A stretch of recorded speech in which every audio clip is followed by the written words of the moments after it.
Hello students, आप सभी का मेरे channel physics the power of science पे स्वागत है।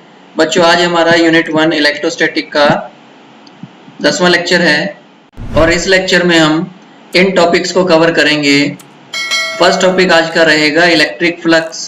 सेकंड टॉपिक में हम देखेंगे कि गॉस लॉ क्या है और फिर गॉस लॉ का यूज करके हम कूलम्स लॉ को डिराइव करेंगे। बच्चों, आज का लेक्चर बहुत इंपॉर्टेंट है क्योंकि गॉस लॉ की जो एप्लीकेशन है वो आप तभी कर पाओगे यदि आपको गॉस लॉ और इलेक्ट्रिक फ्लक्स की अंडरस्टैंडिंग अच्छी तरीके से हो। तो इस लेक्चर को काफी ध्यान से देखना और पूरा देखने की कोशिश करना। तो आइए अब देखते हैं कि ये जो टर्म है इलेक्ट्रिक फ्लक्स ये आखिरकार क्या होती है। तो मान लेते हैं हमारे पास यहाँ पे एक एरिया गिवन है, ये एक फ्लैट सरफेस है हमारे पास और इसके अंदर से ये इलेक्ट्रिक लाइंस ऑफ फोर्स इसको क्रॉस कर रही हैं। तो जो ये number of electric lines of force है जो इस गिवन एरिया के अंदर से क्रॉस हो रही हैं, इसको हम कहते हैं इलेक्ट्रिक फ्लक्स। तो अगर डेफिनेशन इसकी देखें तो क्या बनेगा कि electric flux is the total number of electric lines of force crossing through the given area, यानी कि किसी भी गिवन एरिया में से जितनी total number of electric lines of force cross कर रही हैं तो उसे हम इलेक्ट्रिक फ्लक्स बोलेंगे। अब मान लेते हैं हमारे पास यहाँ पे एक ये ओपन सरफेस, मान लेते हैं जैसे पीस ऑफ पेपर होता है उस तरह से कि ये सरफेस दिया हुआ है हमारे पास और इसका जो सरफेस एरिया है वो है कैपिटल एस। हम क्या करते हैं, इसके ऊपर एक छोटा सा एरिया एलिमेंट लेते हैं जिसका एरिया है ds। इस ds का जो नॉर्मल वेक्टर है, इसके जो परपेंडिकुलर वेक्टर होगा वो इस डायरेक्शन में दिखाया हुआ है और जो इलेक्ट्रिक फील्ड की डायरेक्शन है मान लेते हैं यहाँ पे ये ऊपर वाली साइड में है और इलेक्ट्रिक फील्ड और ये जो ds वेक्टर है इनके बीच का एंगल है थीटा। तो जो ये जो स्मॉल फ्लक्स होगी, क्योंकि ये छोटा सा एरिया है तो इसमें से जो फ्लक्स गुजर रही है यानी कि इलेक्ट्रिक लाइंस ऑफ फोर्स इसके अंदर से गुजर रही हैं वो भी कम होंगी, तो उसको हम डी फाई से रिप्रेजेंट करते हैं। तो ये जो स्मॉल फ्लक्स है डी फाई वो किसके बराबर होगी, वो होगी dot product of E vector and ds vector. और अगर इस डॉट प्रोडक्ट को यहाँ से हम हटाएं, इसको मैग्नीट्यूड फॉर्म में लिखें तो e ds साथ में क्या लगेगा, cos थीटा लगेगा। अगर हमें अब क्या करना हो, टोटल फ्लक्स निकालनी हो through this open surface S, तो वो हम कैसे निकाल सकते हैं, उसके लिए क्या करना पड़ेगा, ये जो इक्वेशन हमारी आई है ऊपर इसमें इस इक्वेशन का हमें क्या करना पड़ेगा, इंटीग्रेशन करना पड़ेगा। तो इसको पूरे सरफेस के लिए इंटीग्रेशन करके हम टोटल फ्लक्स फाई निकाल सकते हैं। तो डी फाई का इंटीग्रेशन कर दिया हमने एंटायर सरफेस एस के लिए। डी फाई किसके बराबर था, ई वेक्टर डॉट ds वेक्टर, वो वैल्यू यहाँ पे सब्स्टिट्यूट की या फिर हम इसकी जगह ई ds cos थीटा भी लिख सकते हैं। तो इस फॉर्मूले का यूज करके हम फ्लक्स निकाल सकते हैं किसी सरफेस की। अब बच्चों, इलेक्ट्रिक फ्लक्स को और बेटर वे से अंडरस्टैंड करने के लिए हम मान लेते हैं कि यहाँ पे ये जो लेफ्ट साइड और ये जो राइट साइड, लेफ्ट से राइट साइड में ये जो फ्लो हो रहा है ये किसका फ्लो हो रहा है, एयर का फ्लो हो रहा है। यहाँ से हवा एक साइड से दूसरी साइड पे बह रही है, फ्लो कर रही है। अब हम क्या करते हैं, एक सरफेस लेते हैं, वो सरफेस हमारा एक पीस ऑफ पेपर भी हो सकता है या फिर कोई हैंडकरचीफ, रुमाल, इस तरह का हमने कोई सरफेस लिया और इसको यहाँ पे हमने इस एयर फ्लो के रास्ते में रखा।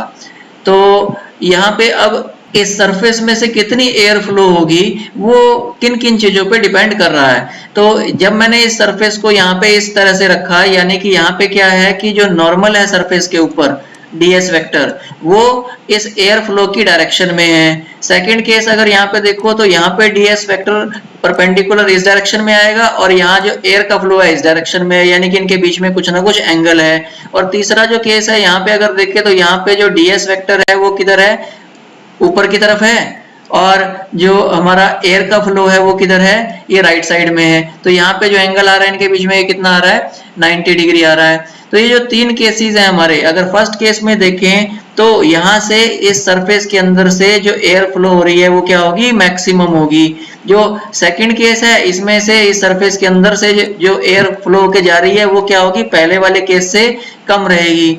और तीसरे वाले केस में अगर हम देखें तो यहाँ पे मैक्सिमम एयर जो है या तो इसके ऊपर की तरफ से या इसके नीचे की तरफ से गुजर रही है, इसके सरफेस के अंदर से कोई भी एयर नहीं गुजर रही है। तो अब हम क्या करते हैं, यहाँ पे ये जो एयर का फ्लो हो रहा था उसको हम रिप्लेस कर देते हैं इलेक्ट्रिक फील्ड से। मान लेते हैं कि एयर करंट की बजाय वो जो है क्या फ्लो हो रहा था, यहाँ से इलेक्ट्रिक फील्ड लाइंस फ्लो हो रही थी लेफ्ट से राइट डायरेक्शन में। अब यहाँ पे अगर हम देखें फर्स्ट केस में, तो यहाँ पे हमारा ds वेक्टर इस डायरेक्शन में है और इलेक्ट्रिक फील्ड की डायरेक्शन भी यही है, यानी कि दोनों की डायरेक्शन सेम है। इस केस में एंगल जो है E और ds वेक्टर के बीच में कितना है, 0 डिग्री है। जो सेकंड केस हमारा है, यहाँ पे ds वेक्टर इधर नॉर्मल है और इलेक्ट्रिक फील्ड की डायरेक्शन इधर आ रही है, तो इनके बीच में जो एंगल है ये 0 और 90 के बीच में कुछ एंगल होगा, ठीक है। और यहाँ जो थर्ड केस है हमारा, इसके केस में हमारा जो ds है ये ऊपर की तरफ है और E वेक्टर इस डायरेक्शन में आएगा, तो यहाँ इन दोनों के बीच का जो एंगल है वो कितना है, 90 डिग्री है। तो अगर हम ये जो वैल्यूज हमारी आई है 0 डिग्री या 90 डिग्री या बीच में कोई वैल्यू 30 डिग्री या 60 डिग्री, तो अगर ये वैल्यूज हम इस फॉर्मूले में सब्स्टिट्यूट करें तो cos 0 की वैल्यू यहाँ पे 1 होती है हमारी, तो उस केस में क्या होगा, ये जो वैल्यू है फ्लक्स की वो ds के बराबर आ जाएगी और वो क्या होगी, मैक्सिमम फ्लक्स होगी। यानी कि जब भी जो ds वेक्टर और electric field vector same direction में होते हैं तो उस केस में सरफेस के अंदर से maximum electric lines of force गुजरती हैं, फ्लक्स उस केस में क्या होगी, मैक्सिमम। और अगर एंगल 90 डिग्री हो तो उस केस में सरफेस के अंदर से जो लाइनें गुजर रही हैं, सरफेस के अंदर से गुजरने वाली लाइंस क्या होंगी, 0 होंगी, यानी कि फ्लक्स भी क्या होगा उस केस में 0 होगा, क्योंकि cos 90 की वैल्यू क्या होती है, 0 होती है। तो यहाँ बच्चों हमने देखा कि किसी सरफेस से गुजर रही जो फ्लक्स है यानी कि जो फाई है, ये कौन कौन से फैक्टर पे डिपेंड करती है, 3 चीजों पे डिपेंड करती है। पहला डिपेंड करती है इलेक्ट्रिक फील्ड की स्ट्रेंथ पे। अगर इलेक्ट्रिक फील्ड की स्ट्रेंथ किसी रीजन में ज्यादा होगी तो उस रीजन में इलेक्ट्रिक फील्ड लाइंस ज्यादा क्लोज होंगी और उस वजह से वहां पे जो गिवन सरफेस है उसके अंदर से ज्यादा लाइंस क्रॉस करेंगी, यानी कि फ्लक्स बढ़ जाएगी। और इलेक्ट्रिक फील्ड की स्ट्रेंथ अगर कम होगी तो सिमिलरली वहां पे जो लाइंस ऑफ फोर्स है वो कम हो जाएंगी उस रीजन के अंदर और गिवन एरिया में से फिर कम लाइंस गुजर पाएंगी, तो फ्लक्स कम हो जाएगी। दूसरा यहाँ पे फैक्टर हमारे पास है ds यानी कि एरिया। तो गिवन सरफेस का एरिया अगर कम होगा तो नेचुरली है उसके अंदर से कम लाइंस गुजर पाएंगी, और एरिया अगर बढ़ा दें हम, ज्यादा कर दें, तो उस केस में उसमें से ज्यादा लाइंस ऑफ फोर्स गुजर पाएंगी। और तीसरा फैक्टर यहाँ पे है कि ये जो E और ds है इनके बीच में एंगल क्या है, यानी कि सरफेस की इलेक्ट्रिक फील्ड के साथ ओरिएंटेशन क्या है। तो ये जो फ्लक्स है वो E और ds के बीच में ये जो एंगल है इस एंगल के ऊपर भी डिपेंड करती है। तो अभी तक तो हमने यहाँ पे ये देखा कि ये जो हमारे पास सरफेस था वो कैसा सरफेस था, ओपन सरफेस था। तो ये जितने भी केसेस अभी अब तक हमने किए ये हमने ओपन सरफेस के केस में किए। अब क्या हो अगर सरफेस क्लोज्ड हो, तो क्लोज सरफेस के केस में हम फ्लक्स को किस तरह से निकालेंगे। अब बच्चों क्लोज सरफेस ये कैसा सरफेस होता है, जैसे मान लीजिए आपके पास एक गुब्बारा है, गुब्बारा कैसा है, क्लोज सरफेस है। एक कोई बॉल है, जैसे कॉस्को की बॉल आपने देख रखी होगी, स्फेरिकल बॉल होती है, वो कैसा है, एक क्लोज सरफेस है। तो ये जो क्लोज सरफेस है, अब इसके केस में अगर हम सरफेस के ऊपर एक ds एलिमेंट ले रहे हैं तो वहां पे ds वेक्टर जो है वो 2 डायरेक्शन उसकी आएंगी। एक तो आएगी परपेंडिकुलरली आउटवर्ड डायरेक्शन में बाहर की तरफ, और दूसरी उसकी डायरेक्शन आएगी अंदर की तरफ। तो एक्चुअल में हम कौन सी डायरेक्शन फिर उस केस में लेंगे, तो हमें जो ds वेक्टर है उसकी डायरेक्शन हमेशा किधर लेनी है, perpendicular to the area element in outward direction. जो बाहर की तरफ जो डायरेक्शन आ रही है उसे हम ds वेक्टर लेंगे। जैसे मान लीजिए यहाँ पे अगर हम ds वेक्टर ले रहे हैं इस पॉइंट के ऊपर, तो हो सकता है इसकी डायरेक्शन इधर आए। अगर हम इस पॉइंट पे ले रहे हैं ds वेक्टर तो यहाँ इसकी डायरेक्शन जो है इस डायरेक्शन में आए। तो क्लोज सरफेस के केस में अलग अलग जगह पे जो ds वेक्टर है उसकी डायरेक्शन भी क्या हो रही है, अलग अलग आ रही है। अब मान लेते हैं बच्चों हमारे पास यहाँ पे एक ये क्लोज सरफेस दिया हुआ है और इस क्लोज सरफेस के ऊपर यहाँ पे एक छोटा सा एरिया एलिमेंट है। इस एरिया एलिमेंट का जो नॉर्मल है यानी कि जो ds वेक्टर है उसकी डायरेक्शन इस डायरेक्शन में है, और हमारे पास जो इलेक्ट्रिक फील्ड है यहाँ पे इलेक्ट्रिक फील्ड की डायरेक्शन ये है, और इन दोनों के बीच का जो एंगल है वो कितना है, थीटा। तो इस केस में जो स्मॉल फ्लक्स d फाई आएगी वो किसके बराबर आएगी, वो आएगी d phi equal to E vector dot ds vector.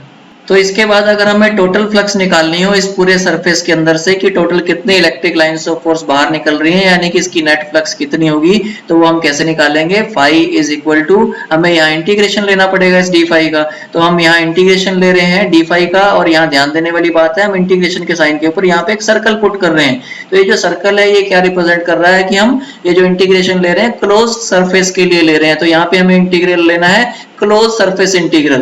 तो close surface integral d phi का, और डी फाई की वैल्यू क्या थी, e vector dot d s vector, वो वैल्यू हम यहाँ पे सब्स्टिट्यूट करते हैं। और अगर हम डॉट प्रोडक्ट यहाँ से हटाएं, मैग्नीट्यूड में इसको लिखें, तो हम क्या लिख सकते हैं साथ में इसके cos थीटा, तो हमारे पास आ जाएगा close surface integral of E D S cos theta. तो इस फॉर्मूले का यूज करके हम क्या कर सकते हैं, किसी भी क्लोज सरफेस के लिए जो टोटल इलेक्ट्रिक फ्लक्स है निकाल सकते हैं। अब क्लोज सरफेस के केस में बच्चों यहाँ पे दो केसेस हमारे पास अराइज हो रहे हैं। क्या क्या केसेस हो सकते हैं कि मान लेते हैं कि जो चार्ज है इस क्लोज सरफेस से बाहर है, तो उस केस में क्या होगा, और चार्ज अगर क्लोज सरफेस के अंदर होगा तब क्या होगा। तो मान लेते हैं पहला केस ऐसा यहाँ दिखा रखा है कि जो चार्ज है प्लस क्यू ये इस सरफेस से बाहर है, तो हमें पता है कि प्लस वाले चार्ज से इलेक्ट्रिक फील्ड लाइंस किधर निकलती हैं, ऑल डायरेक्शन में बाहर की तरफ निकलती हैं। तो इसके इलेक्ट्रिक फील्ड के रीजन के अंदर जब हम इस क्लोज सरफेस को रखते हैं तो क्या होता है कि एक डायरेक्शन से जितनी लाइनें इस सरफेस के अंदर एंटर कर रही हैं दूसरी तरफ से उतनी लाइनें इसमें से बाहर भी निकलेंगी। तो अगर हम देखें यहाँ पे नेट फ्लक्स इस सरफेस के थ्रू क्या हो जाएगी, जीरो, क्योंकि उसके अंदर जितनी लाइंस एक डायरेक्शन से जा रही हैं उतनी लाइंस उसके अंदर से बाहर भी निकल रही हैं, तो नेट फ्लो सरफेस के थ्रू क्या हो गया, जीरो हो गया। परंतु अगर हम दूसरे केस में देखें कि चार्ज अगर कहाँ पे है, अंदर है, तो उस केस में क्या होगा, जो लाइंस निकल रही हैं सारी की सारी लाइंस उससे बाहर निकल रही हैं, यानी कि यहाँ पे क्या हो रहा है, फ्लक्स का नेट आउटवर्ड फ्लो हो रहा है, फ्लक्स जो है बाहर की तरफ निकल रही है। और अगर यहाँ पे प्लस की जगह माइनस का चार्ज होता तो उस केस में क्या होता कि ये हमें पता है माइनस के चार्ज के केस में जो लाइंस ऑफ फोर्स है ये टुवर्ड्स द चार्ज होती है, यानी कि बाहर से वो अंदर की तरफ आती। तो उस केस में यहाँ पे क्या होता, नेट फ्लक्स जो है उसका फ्लो किधर होता, इनवर्ड डायरेक्शन में होता। तो यानी कि सरफेस जो है चार्ज को एनक्लोज कर रहा है या चार्ज उसके बाहर है, उसके अकॉर्डिंग फ्लक्स जो है वो यहाँ पे चेंज हो रही है। तो अगर चार्ज सरफेस से बाहर है तो उस केस में क्या होगा, जो नेट फ्लक्स है वो क्या होती है सरफेस की, जीरो, यानी कि जो आउटसाइड वाला चार्ज है वो फ्लक्स में कोई कंट्रीब्यूशन नहीं करता है, परंतु चार्ज अगर अंदर हो वो नेट फ्लक्स में कुछ ना कुछ कंट्रीब्यूशन करता है। अब बच्चों चार्ज अगर सरफेस के अंदर हो तो उस केस में टोटल इलेक्ट्रिक फ्लक्स कितनी होगी, हम इसको कैलकुलेट करने यहाँ पे जा रहे हैं। तो मान लेते हैं हमारे पास एक प्लस क्यू चार्ज है जो आर रेडियस के इस सरफेस के अंदर एनक्लोज्ड है। अब हम क्या करते हैं, इसके सरफेस के ऊपर यहाँ पे हम एक पॉइंट पी लेते हैं और पी पॉइंट के चारों ओर उसके अराउंड हम एक छोटा सा एरिया एलिमेंट लेते हैं ds। यहाँ पे ds वेक्टर नॉर्मल डायरेक्शन में यानी कि ये अपवर्ड डायरेक्शन में इस डायरेक्शन में रहेगा, और इलेक्ट्रिक फील्ड भी यहाँ पर प्लस वाले चार्ज की वजह से वो भी आउटवर्ड आता है तो उसकी डायरेक्शन भी इसी डायरेक्शन में आएगी। यानी कि यहाँ पे क्या हो रहा है, ये जो ds वेक्टर है और इलेक्ट्रिक फील्ड वेक्टर है ये इन दोनों की डायरेक्शन क्या आ रही है, सेम आ रही है, यानी कि इन दोनों के बीच का एंगल 0 डिग्री है। अभी जो पॉइंट P है, इस पॉइंट P पे इस प्लस क्यू चार्ज की वजह से जो इलेक्ट्रिक फील्ड होगा उसको हम कूलम लॉ के द्वारा निकाल सकते हैं। तो वो इलेक्ट्रिक फील्ड किसके बराबर होगा, वो होगा 1/4 पाई epsilon not charge upon distance का स्क्वायर। चार्ज कितना था, उसके सेंटर पे रखा हुआ क्यू, और रेडियस कितनी है इसकी r, यानी कि P पॉइंट का O पॉइंट से डिस्टेंस कितना है r, तो r का स्क्वायर यहाँ पे नीचे आ गया। अब इसके बाद जो स्मॉल फ्लक्स होगी जो इस ds एलिमेंट में से निकल रही है वो किसके बराबर होगी, अभी हमने फॉर्मूला किया E vector dot ds vector के बराबर होगा। तो यहाँ से अगर हम डॉट प्रोडक्ट को हटाएं तो साथ में लगेगा cos थीटा, और एंगल कितना था यहाँ पे E और ds के बीच में 0 डिग्री, तो हमारे पास आ गया E ds cos 0। cos 0 की वैल्यू कितनी होती है 1, यानी कि जो फ्लक्स d फाई है वो किसके बराबर आ गई, E इंटू ds के बराबर आ गई। अब अगर हमें टोटल फ्लक्स निकालनी है तो हमें इस क्लोज सरफेस के लिए क्या करना पड़ेगा, इंटीग्रेशन करना पड़ेगा। तो टोटल फ्लक्स फाई वो किसके बराबर होगी, E ds का क्लोज सरफेस इंटीग्रल। अब यहाँ पे इलेक्ट्रिक फील्ड तो कांस्टेंट है, इसलिए इलेक्ट्रिक फील्ड को हम यहाँ इंटीग्रेशन से बाहर निकाल लेते हैं, और इंटीग्रेशन के अंदर हमारे पास क्या बचा, ds बचा। ds क्या था, वो था इसके ऊपर एक छोटा सा एरिया। इस तरह के जितने भी छोटे छोटे एरियाज होंगे उन सभी को अगर हम ऐड अप कर लें, इंटीग्रेशन का मतलब है ऐड करना उनको, तो जितने भी एरियाज हैं अगर ऐड करें तो इसका टोटल सरफेस एरिया आ जाएगा। तो स्फीयर का जो टोटल सरफेस एरिया है वो कितना होता है हमारे पास 4 पाई आर स्क्वायर। तो हमारे पास जो फ्लक्स है वो किसके बराबर आ गई, E into 4 pi r square. परंतु E की वैल्यू वैल्यू हमें यहाँ पे पता है, तो ये ई की वैल्यू यहाँ पे हम क्या करते हैं, सब्स्टिट्यूट करते हैं। तो जब ये वैल्यू यहाँ पे हम सब्स्टिट्यूट करते हैं तो इसके बाद ये जो 4 पाई आर स्क्वायर है और इसमें जो ई के फॉर्मूले में भी 4 पाई आर स्क्वायर था डिवाइड में, ये दोनों आपस में कैंसिल हो जाते हैं और हमारे पास बचता है क्यू बाय एप्सिलॉन नॉट। यानी कि जो टोटल फ्लक्स आई क्लोज सरफेस की वो किसके बराबर आई, क्यू बाय एप्सिलॉन नॉट के बराबर आई। और बच्चों ये जो एक्सप्रेशन है वो रिलेट कर रहा है इलेक्ट्रिक फ्लक्स को, किससे रिलेट कर रहा है, चार्ज से रिलेट कर रहा है। यानी कि कोई भी क्लोज सरफेस उसकी जो फ्लक्स है वो किसके ऊपर डिपेंड करती है कि उसने कितना चार्ज एनक्लोज किया है। यहाँ एप्सिलॉन नॉट तो कांस्टेंट है, यानी कि जो टोटल फ्लक्स है किसी भी क्लोज सरफेस की वो केवल और केवल किस पे डिपेंड करेगी कि उस सरफेस के अंदर चार्ज कितना एनक्लोज्ड है। और यही हमारे पास गॉस लॉ है। नेक्स्ट टॉपिक स्टूडेंट्स आगे हमारे पास है कि गॉस लॉ क्या होता है। तो गॉस लॉ एक्चुअल में क्या करता है, ये किसी भी क्लोज सरफेस की जो फ्लक्स है उसको नेट चार्ज के साथ रिलेट करता है। तो जो गॉस लॉ की स्टेटमेंट है उसके अकॉर्डिंग जो नेट फ्लक्स होगी किसी भी क्लोज सरफेस की यानी कि फाई, वो किसके बराबर होगी, वो होगी 1 by epsilon naught times net charge enclosed by the surface. यानी कि वो जो सरफेस है जितने चार्ज को एनक्लोज कर रहा है उसको हमें क्या करना है, 1 बाय एप्सिलॉन नॉट से मल्टीप्लाई करना है। तो हम उस सरफेस की जो टोटल नेट इलेक्ट्रिक फ्लक्स है वो निकाल सकते हैं। तो बच्चों according to Gauss law total flux of electric field E over any close surface is equal to 1 by epsilon naught times net charge enclosed by the surface. Net flux is equal to 1 by epsilon naught times net charge enclosed by the surface। और ये जो close surface हम imaginary surface लेते हैं वो हमारा जो surface है उसको हम क्या कहते हैं, गॉसियन सरफेस कहते हैं। और बच्चों इस गॉसियन सरफेस की जो शेप है वो किसके ऊपर डिपेंड करेगी, वो डिपेंड करेगी कि चार्ज कैसा है, वो पॉइंट चार्ज है या फिर हमारे पास किसी वायर के ऊपर वो चार्ज यूनिफॉर्मली डिस्ट्रीब्यूट है या किसी फ्लैट सरफेस के ऊपर वो चार्ज यूनिफॉर्मली डिस्ट्रीब्यूट है या फिर वो चार्ज जो है किसी स्फेरिकल बॉडी के ऊपर है। तो किस तरह की बॉडी के ऊपर वो चार्ज है उसके अकॉर्डिंग हम गॉसियन सरफेस जो है अलग अलग केसेस में उसकी शेप अलग अलग लेंगे। और क्लियरली गॉस लॉ से हमें एक चीज और पता लग रही है कि जो क्लोज सरफेस है उसके अंदर चार्ज कितना है, फ्लक्स केवल इसी के ऊपर डिपेंड करती है, वो इस पे डिपेंड नहीं करती कि चार्ज की लोकेशन क्या है।